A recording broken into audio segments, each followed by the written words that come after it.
Can a theophany or an epiphany happen today, or were they just for biblical times?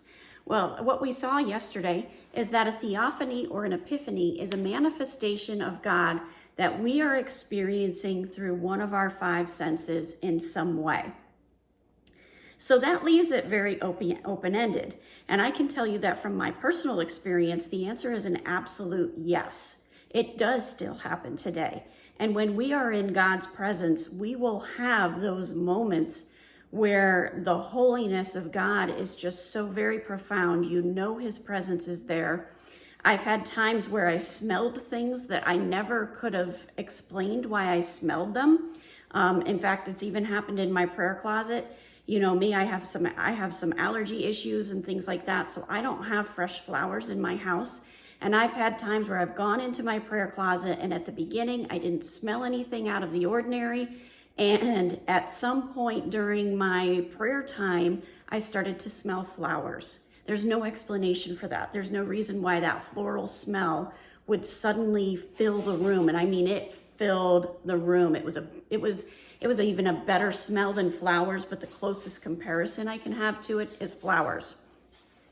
I've also had times where I was in a place for a while and all of a sudden I'm smelling incense.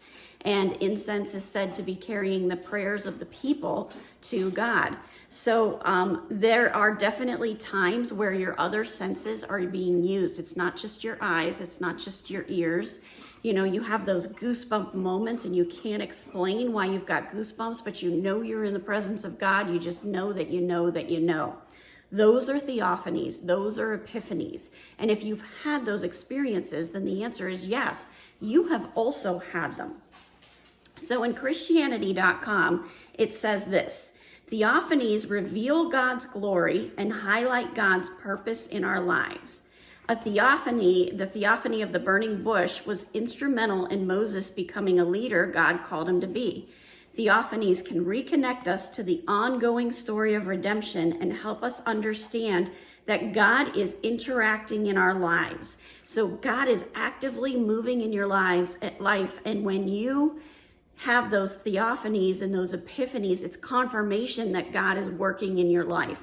It's a very tangible, right there, I know that God's working in my life. So in Exodus 33, starting in verse 12, this is where Moses' intercession happens.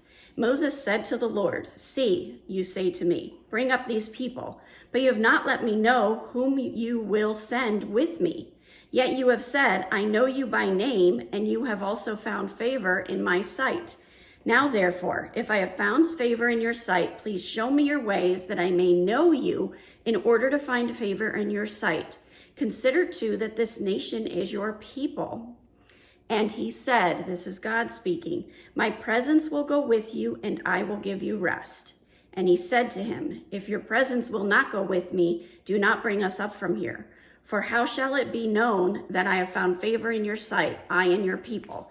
Is it not your going with us so that we are distinct, I and your people, from every other people on the face of the earth?" And the Lord said to Moses, "The very thing that you have spoken I will do, for you have found favor in my sight, and I know you by name." So Moses is saying, how are the people going to know that I am favored and that you're the one that called me to do this? And God is saying, because my presence is going to go with you. And the implication here is that that presence is going to be a very profound presence. They're going to be very aware of who God is and that God is with them. As we continue on, Moses starts to ask for more. Moses said, "Please show me your glory." And he said, "I will make my goodness pass before you and will proclaim before you that my name, the Lord," all capital letters is Lord. "And I will be gracious to whom I will be gracious and will show mercy on whom I will show mercy. But he said, you cannot see my face, for men cannot see me and live." And the Lord said, "Behold, there is a place by me where you shall stand on a rock. And while my glory passes by, I will put you in the cleft of the rock. I will cover you with my hand until I have passed by. Then I will take away my hand, and you shall see my back. but my face shall not be seen. So he's telling Moses, I am going to literally show up. And then in Exodus 34, Moses is told to cut 2 more tablets like the first and write on the tablets. So our focus verse for this whole week, and I'm going to be reading it every day this week, is Jeremiah 29, verse 12 and 13. Then you will call upon me, Moses called upon the Lord, and pray to me. Moses was praying with the Lord, and I will hear you. The Lord heard him. You will seek me and find me when you seek me with all your heart. That means you got to set yourself to the side. And then you will have that theophany or epiphany, and you will see God's glory and be in God's presence. Have a wonderful day. God bless, and keep walking the walk.